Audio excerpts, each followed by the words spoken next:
Ek het net so 'n profielfotootjie van 'n vrou met die naam van Anne Schreiber, het ek daar op die skerm. Anne was gekwalifiseer as 'n prokureur.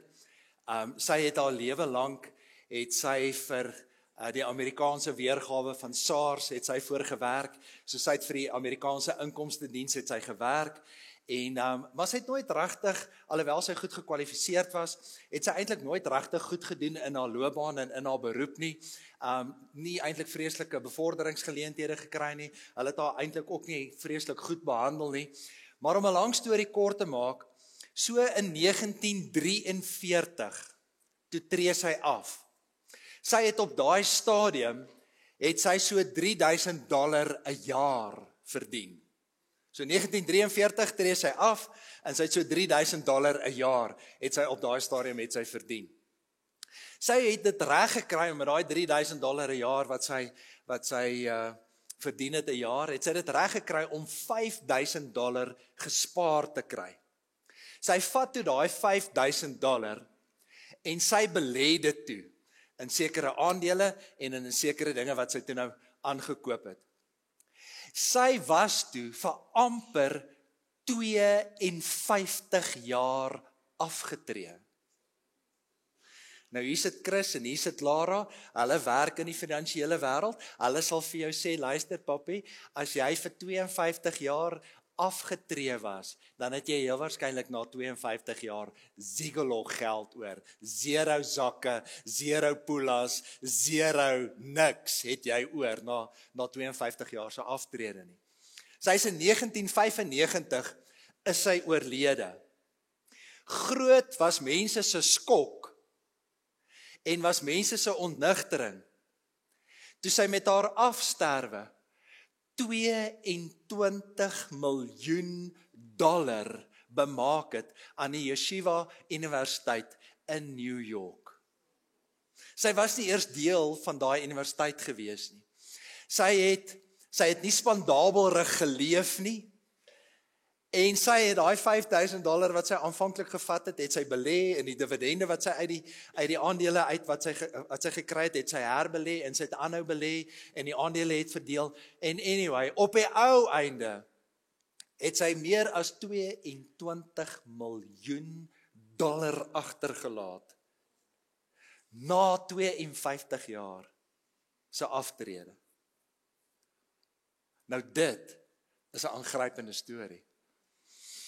Nou as jy vir Anne Schreiber moes vra, hoe het jy dit reg gekry? Sy het dit nie op een slag bymekaar gemaak nie. Sy het dit nie op een slag verdien nie. Sy het ook nie die lotto gespeel en die lotto gewen nie. Sy het dit daagliks bymekaar gemaak. Sy het dit bietjies vir bietjies het sy dit bymekaar gemaak. Ek wil gou vra, almal wat 20 en jonger is, wat in die kerk is, staan gou vir my bietjie op. Staan gou. Kan iemand vir my die liggies net 'n bietjie aansit? Ek wil net so 'n bietjie Louise, sal jy vir my gou die ligte net aansit? Ek kan nie lekkers.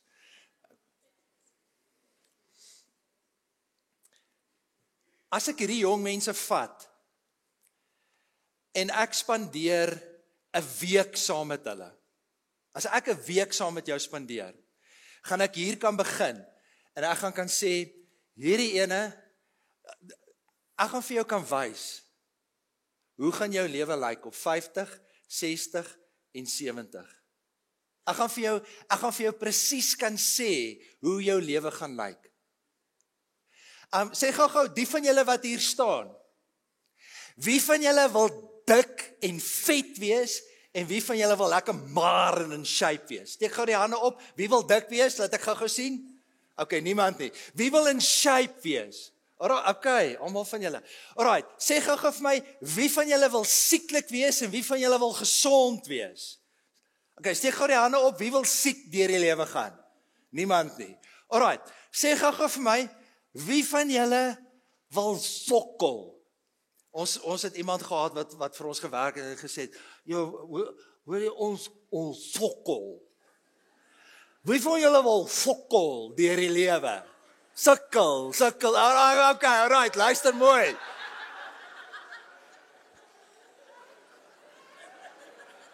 sukkel.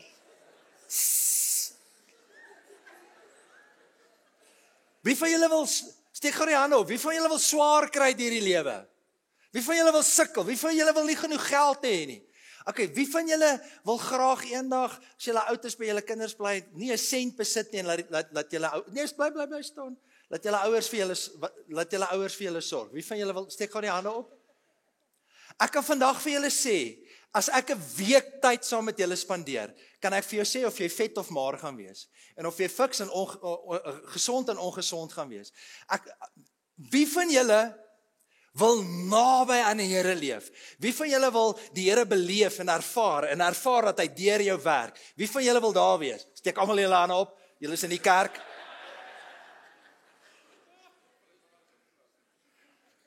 Nou ek kan vir jou sê, as ek 'n week tyd saam met jou spandeer, kan ek vir jou sê of jy naby of ver van die Here af gaan wees. Ek kan vir jou sê of jy gesond of ongesond gaan wees. Ek gaan vir jou kan sê of jy eendag finansiëel onafhanklik sal kan aftree. Ek gaan vir jou kan sê, hoe gaan jou verhoudings lyk? En hoorie, dis nie net waar van hierdie ouens wat 20 en jonger is, wat staan nie.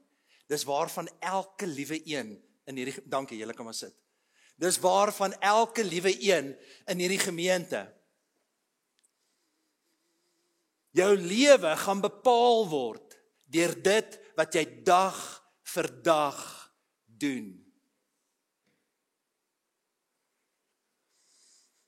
Spreuke 1:3, en hy lees nie so mooi in die Afrikaans nie. The purpose of all these proverbs is to teach people to live disciplined and successful lives, to help them to do what is right and just and fair. Het jy jou Bybel hier vanoggend? Ag, ek so bly, Thea's by die kerk, want as die dominee sy Bybel vergeet, dan kan ek altyd Thea se vat. Hierdie woord, hy praat nou spesifiek oor Spreuke. Hy sê hierdie woord, hierdie Spreuke gaan vir jou leer om 'n gedissiplineerde lewe te leef, sodat jy suksesvol kan wees, sodat jy kan doen wat reg en regverdig, what is right and just and fair. Die Engels sê, Spreuke 13, wealth gained hastily will dwindle, but whoever gathers little by little will increase it. Lees hardop saam met my daai versie.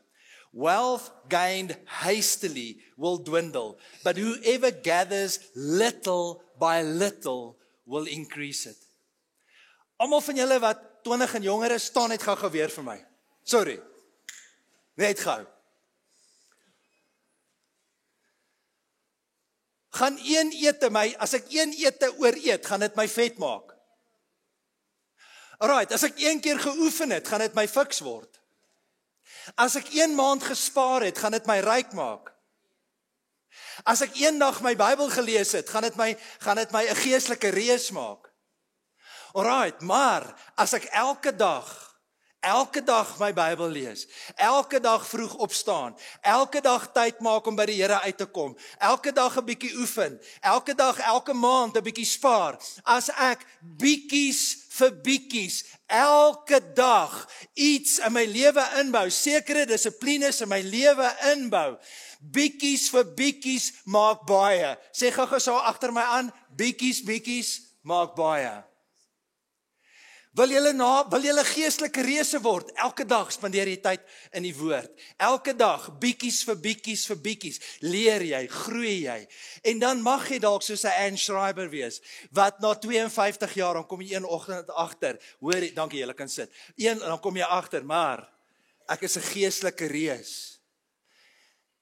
En hoorie, die van julle wat 60 is en die van julle wat 70 is nie te laat nie. Ek wens ek kan vir julle 'n kursus reël hier by die kerk, en dan bid ons vir julle slat almal neer, ons zap julle daar uit die hemel uit, en dan môre, geestelike reuse. Dit werk nie so nie. Maar bietjies vir bietjies, dag vir dag, as jy in jou lewe inbou. So, ek wil eintlik met julle praat oor een dag op 'n slag. Ek het, daar so 6 boeke wat ek lees op die oomblik. Ek het 2 van die 6 wat ek op die oomblik lees, het ek saamgebring. Ek is nou so amper halfpad deur al 2. John Maxwell, ek het julle, ons is besig met die klein groepie op 'n donderdag aand oor geestesgawes. En nou praat 'n ou Romeine 12, een van die gawes daar is leierskap. Ons praat oor 1 Korintiërs 12, ons praat oor Efesiërs 4, wat 4 verskillende klempunte het. Maar ek besef net, weet wat Filies, die Here het dalk vir jou 'n natuurlike leierskapsgawe gegee, maar jy het hom nooit ontwikkel nie.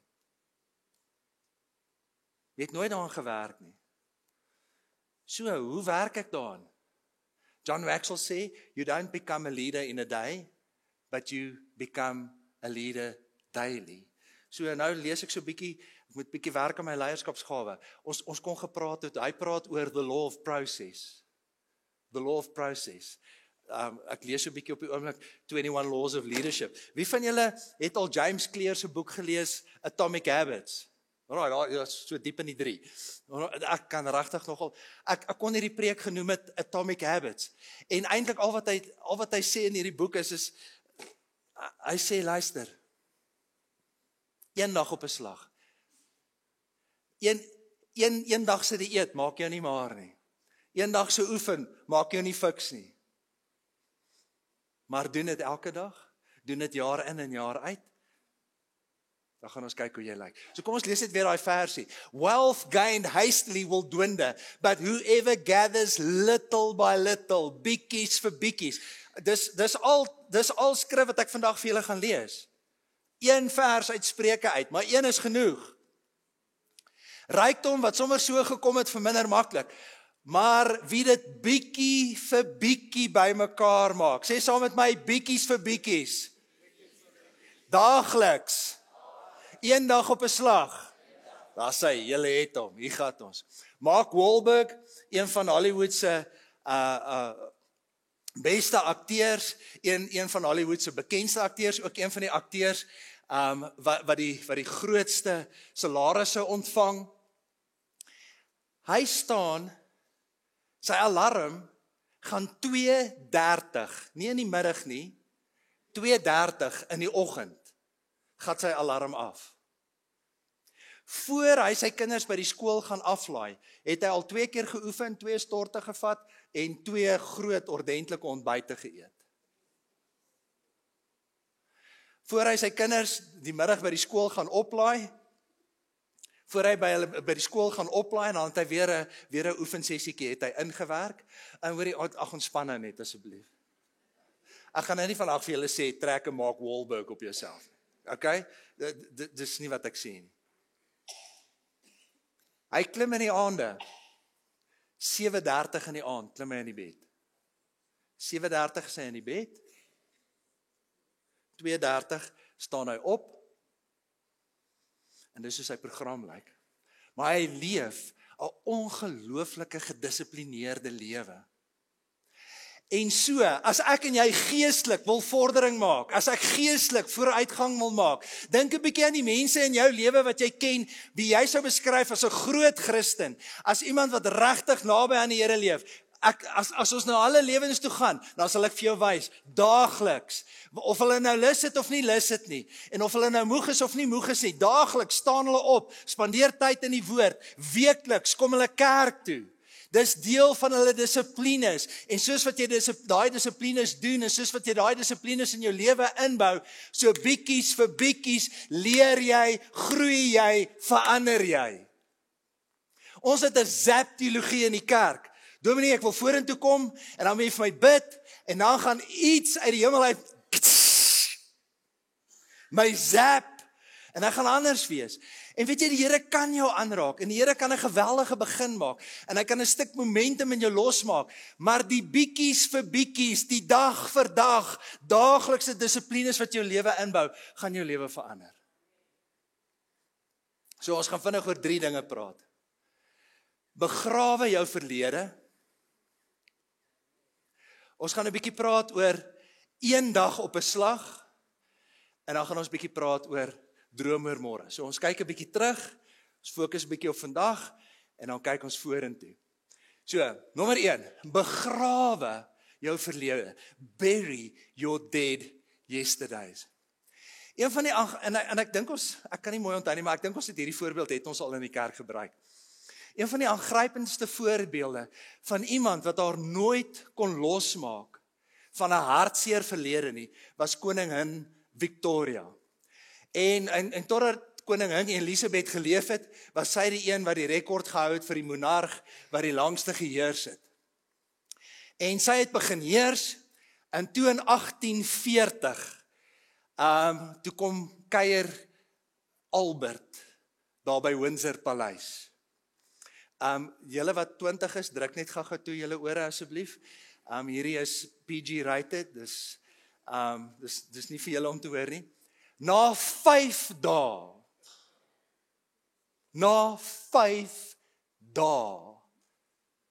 toe vra koningin Victoria vir Albert om met haar te trou. Na 5 dae. As daar een van julle blikskottels is wat dit in hierdie gemeente doen, slaat ek julle boude vir julle aan die brand. Het julle my gehoor? Sê net gou weer, ek het so, daar sy, dankie. Right. Maar na 5 dae vra sy vir Albert om te trou. In 1840 is hierdie die inskrywing in haar dagboek, en ek gaan dit gou vir julle lees. Dis is op haar troudag. I have never ever spent such an evening. My dearest, dear Albert, your excessive love and affection gave me feelings of heavenly love and happiness. I could never have hoped to have felt this before. He clasped me in his arms, and we kissed each other again and again and again. His beauty, his sweetness, his gentleness. Really, how can I ever be thankful enough to have had such a husband? To be called by names of tenderness I have never yet used or heard before was a bliss beyond belief. This was the happiest day of my life.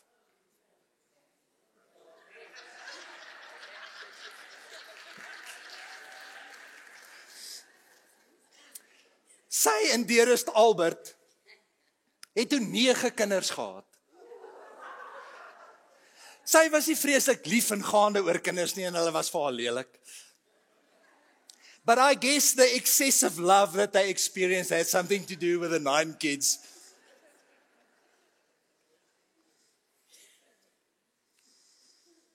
Maar in 1861 kry Albert typhoid fever.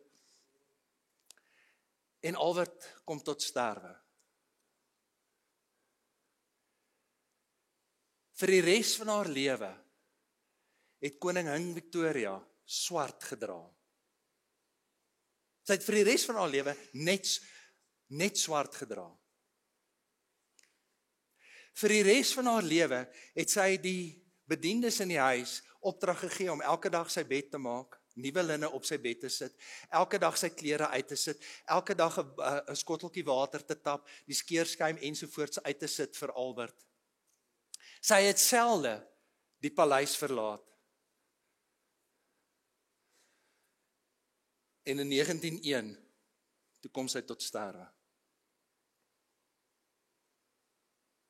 Sy het wel amper 40 jaar later tot sterwe gekom. Maar sy het in 1861 het sy ophou leef. Hier's wat ek weet van elke liewe een van julle in hierdie kerkgebou. Elke liewe een van ons. As ons terugkyk, is daar seer. As ons terugkyk, is daar mislukkings. As ons terugkyk, is daar mense wat jou in die rug gesteek het. As ons terugkyk, is daar mense wat jou seer gemaak het. As ons terugkyk, is daar mense wat jou verwerp het. Is daar mense wat hulle rug op jou gedraai het. Is daar mense wat jou te nagekom het. Maar ek en jy het 'n keuse. Ons kan aanhou terugkyk, ons kan aanhou vashou aan die verlede, ons kan aanhou leef met die pyn van die verlede en dan hou ons op leef. If you truly want to live today, you need to let go of yesterday. Ek weet nie wie het jou seer gemaak nie. En hoorie, ons kan nou almal hier sit en ons kan almal die victim speel. Maar hier's wat ek weet, dat ek weet. Julle is almal oulik en julle het almal goeie harte. Maar hier's wat ek weet, elke liewe een van julle wat al hier sit, het al ander mense seer gemaak.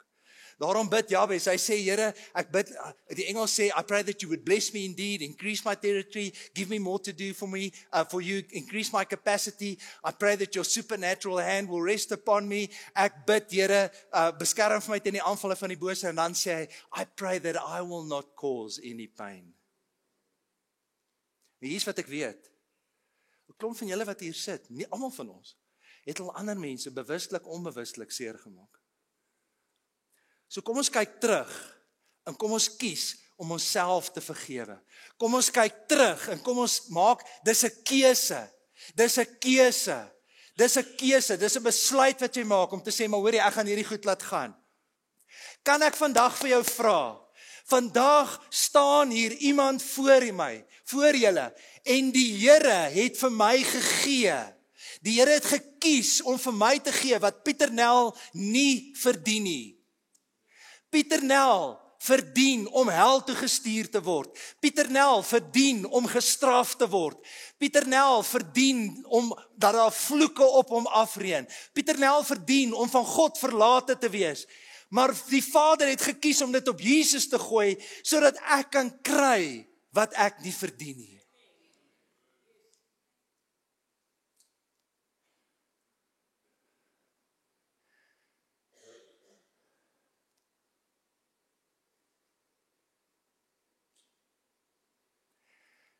En vandag sê die Here vir jou, gee vir die mense om jou wat hulle nie verdien nie.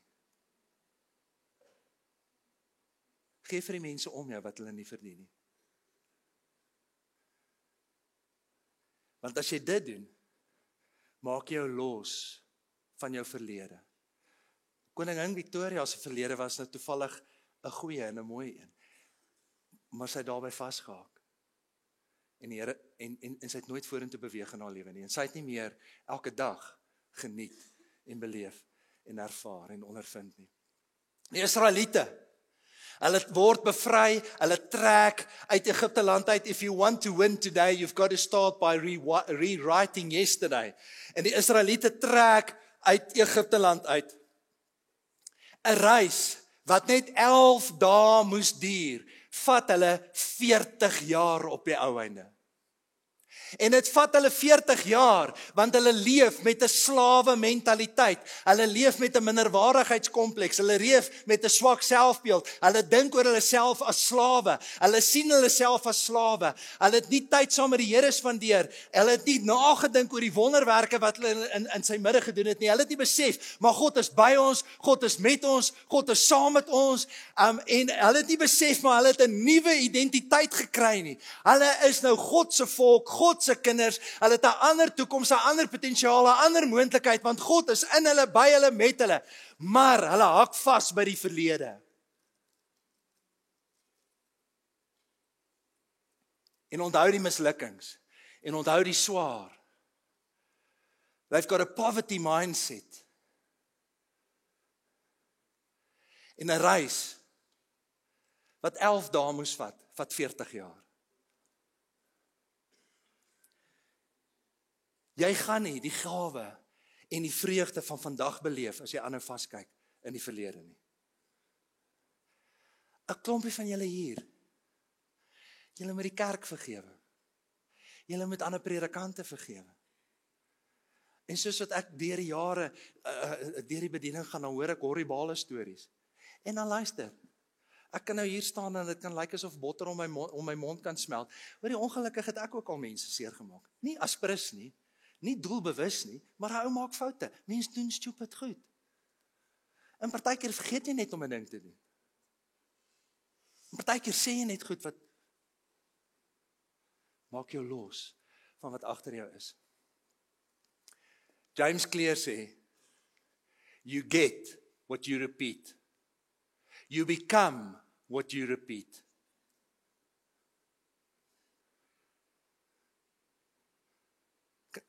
Kan ek dit net gou weer vir jou sê? You get what you repeat. Ja, maar hoorie, COVID, ek bietjie dik geraak met COVID se skuld, ek het dik geraak met COVID. COVID het mense nie vet gemaak nie. Jy het elke dag, daar waar daai yskas, te veel gevreet, papi. You get what you repeat. You become what you repeat. Mark Batterson sê, and win the day. Tomorrow may be a mystery, but destiny is not. Destiny is a daily decision. Over time, those daily decisions yield compound interest. If you do the right things day in and day out, God is going to show up and show off. I can't tell you when or where or how. It will be on His terms, His timeline. But I do know this. You cannot break the law of sowing and reaping. It will make you or break you. The good news, you are one decision away from a totally different life. Kan ek gou vir julle sê, jy is een besluit weg van 'n totale ander lewe. Jy is een besluit weg van 'n ander huwelik af. Jy is een besluit weg van 'n ander finansiële situasie af. Jy is een besluit weg van die proses om 'n geestelike reus te word. One decision, and it starts today. Today when you hear God's voice. Today when you hear His voice.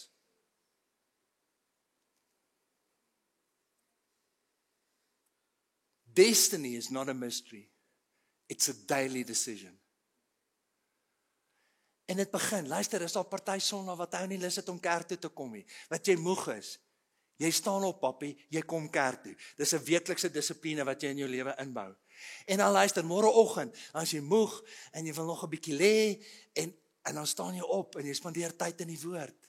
Of jy nou lus het of nie lus het nie. Destiny is not a mystery. Destiny is the compound interest of daily decisions. John Maxwell wat sê, leadership doesn't develop in a day. Leadership develops daily. Die Here gee vir jou 'n profetiese gawe. En jy het die vermoë, jy sien goed, jy hoor goed, jy tel goed op. Almal van ons is veronderstel om profeties te wees, om die Here se stem te hoor.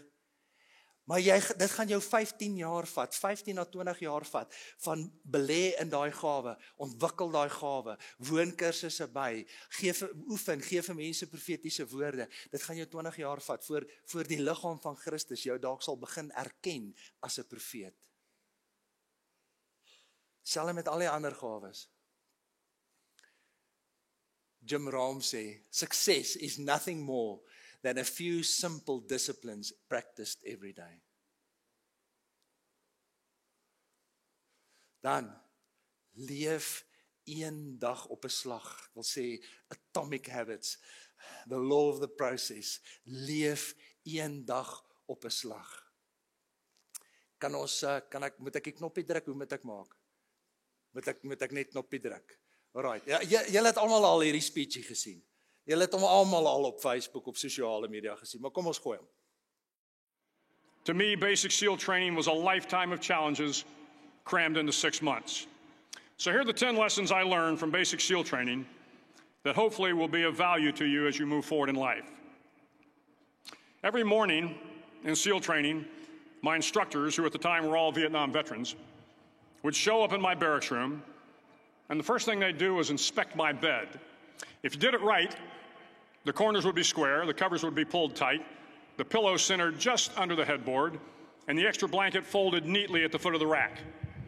It was a simple task, mundane at best, but every morning we were required to make our bed to perfection.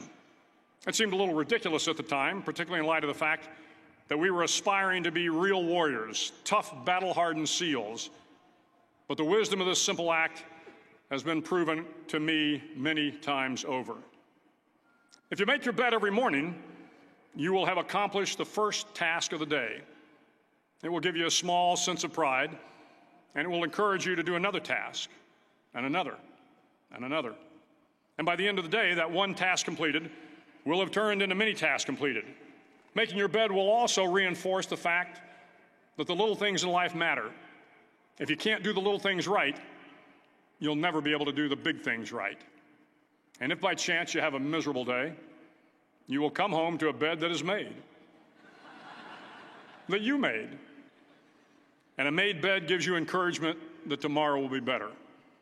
So if you want to change the world, start off by making your bed. Dis Admiraal, en julle het almal al hierdie videoklip gesien, dis Admiraal McRaven. 2014 gee hy hierdie toespraak.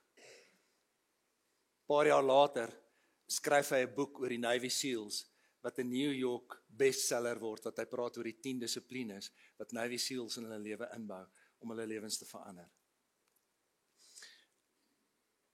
Ons is nie vreeslik op hoogte oor Amerikaanse sport nie, maar George the Shotgun Shuba was een van die beste baseballspelers wat daar ooit was. En baie ouens beskryf sy swing as een van die natuurlikste swings wat daar ooit in die geskiedenis van die sport was. En toe hulle nou aan die einde van sy loopbaan nou kom en 'n boek skryf oor sy lewe en alles opskryf en opteken oor wat hy gedoen het, toe begin hulle met hom praat en vir hom sê, maar hoorie, Jesus, maar jy het so 'n natuurlike talent. Jy is so 'n ongelooflike natuurlike atleet. Toe sê hy, ja, weet jy wat? Ek het 'n baseballbat gevat wat 'n bietjie heel wat swaarder was as die normale. En ek het 600 keer 'n dag het ek daai baseballbat geswaai. 600 keer 'n dag. 4200 keer 'n week. Amper 50,000 keer in 'n seisoen.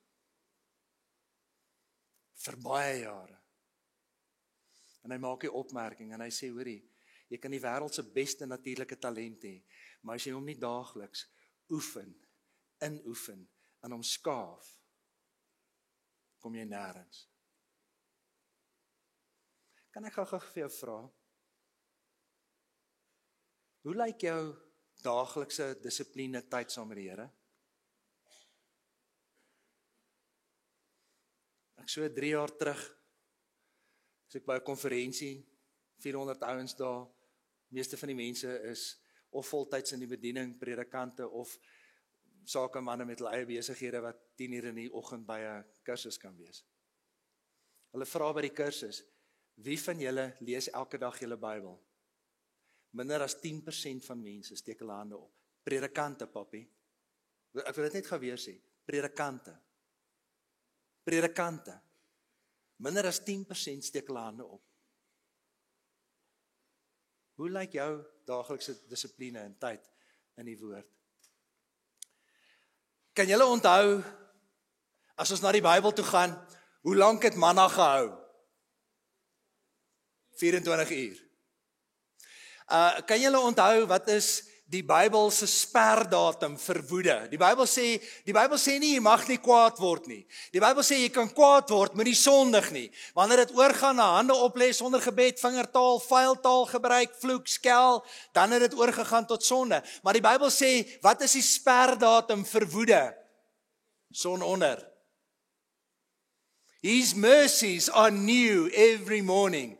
Elke dag sê Lamentations, klaagliedere 3. Elke dag, elke môre, His mercies are new. How often are we told to take up our crosses? Daily. Psalm 118 sê, this is the day that the Lord has made. Let us be glad in it. As jy Genesis 1 lees, dit was aand, en dit was môre, en dit was die eerste dag. 24 uur. En dan, ons het nodig om te droom oor môre. Maar omdat so baie van ons terugkyk na die verlede en daar vasval, gaan ons nie vorentoe nie. Omdat meeste van ons nie besig is om daai daaglikse dissiplines in ons lewens in te bou, daai bietjies vir bietjies maak baie nie. As ek bekommerd oor my finansies, my gesondheid, my my dat, my verhoudings, oor ek nie daai daaglikse dissiplines inbou nie. En wat dan gebeur is, dan droom ons nie meer oor, dan droom ons nie meer oor môre nie.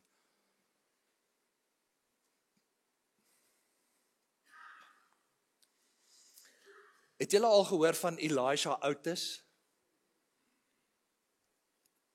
In 1853, hy het 'n huisbak ontwerp.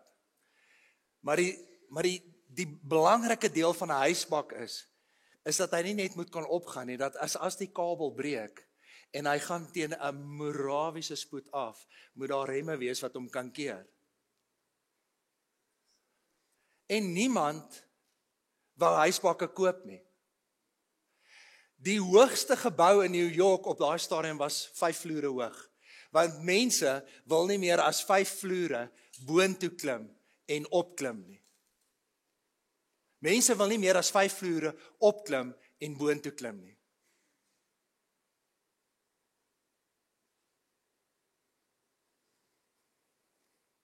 Hy is by die World's Fair in 1853.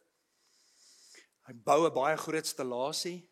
Hy kry 'n ou met 'n byl en hierdie ou kap en hy sny daai kabel uit te staan binne in die huisbak. Die huisbak val, maar hy val vir so 'n paar vloere in toe. Skop die remme in. Nogal 'n bietjie van 'n risiko geneem.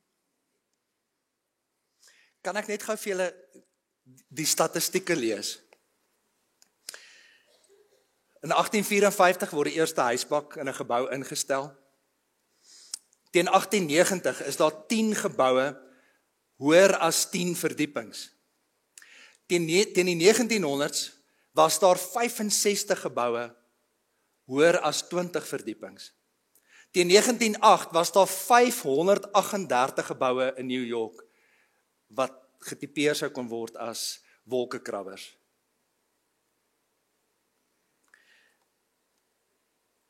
Vandag is daar in New York 85,000 huisbakke.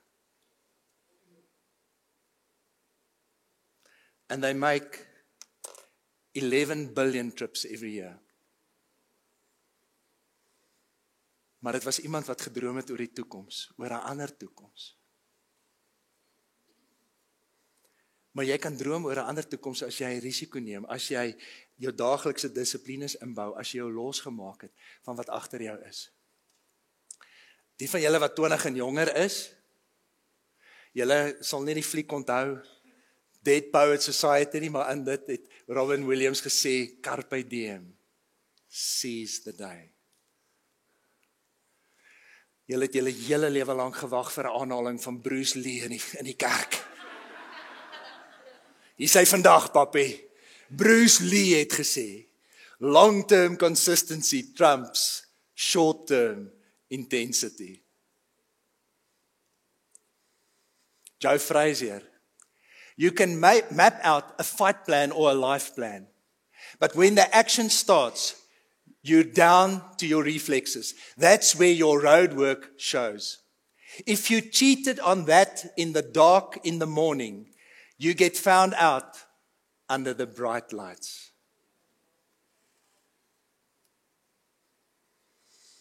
So wat's die versie?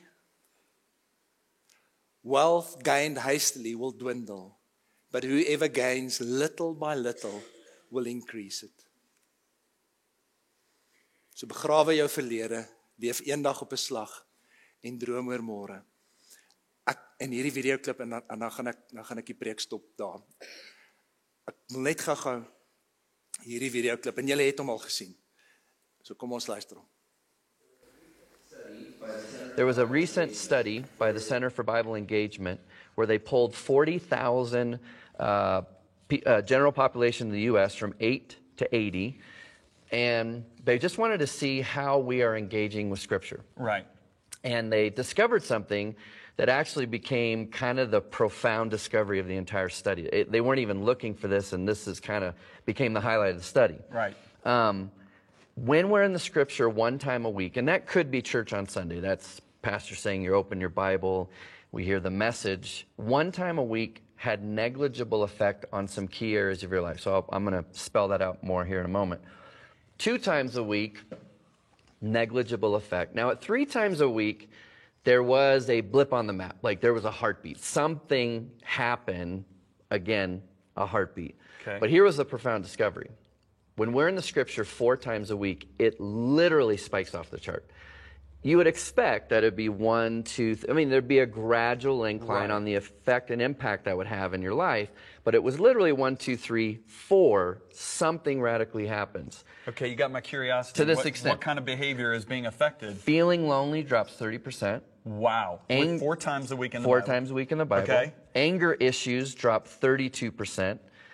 Bitterness in relationships, marriage, a relationship with your kids, and so on, drops 40%. Alcoholism drops 57%. Feeling spiritually stagnant. You know, if there was one area when I'm talking with people that they'll be honest about is they just feel spiritually stagnant. Ask them the question, how much time are you spending in Scripture? If they're in the Scripture 4 times a week or more, it drops 60%. Wow. Viewing pornography drops 61%. That's very important. Now, on a flip positive side, sharing your faith jumps 200%. Wow. Because you have a confidence in God's Word. And then discipling others jumps 230%. That's amazing right there. Julle het hom.